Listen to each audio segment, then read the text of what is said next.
তারপর এখন আমরা কোথায় যাচ্ছি? আমরা যাচ্ছি এখন আমরা বালিসাই হয়ে রামনগর হয়ে যাবো, তারপর বালিসাই হয়ে আমরা চলে যাবো দীঘা যাবো। দীঘা থেকে আমরা সোজা চলে যাবো মন্দারমণির আগের স্টপেজ তাজপুর।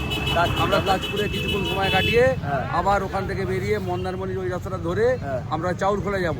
তারপর আবার ওখান থেকে আমরা একদম টাটা বাই বাই। চাউলখোলা থেকে চাল খাবো তো আমরা? হ্যাঁ, চাউলখোলা থেকে লালটুদা কি খাবে? ওখান থেকে আমরা কাঁকড়া মার্কেটিং করবো। কাঁকড়া খেয়ে নিচ্ছে না আমার সৌগতদা কি খাবে? তুমি কি ওড়াবে বলেছিলে? ফ্ল্যাগ না পেলে কি ওড়াবে?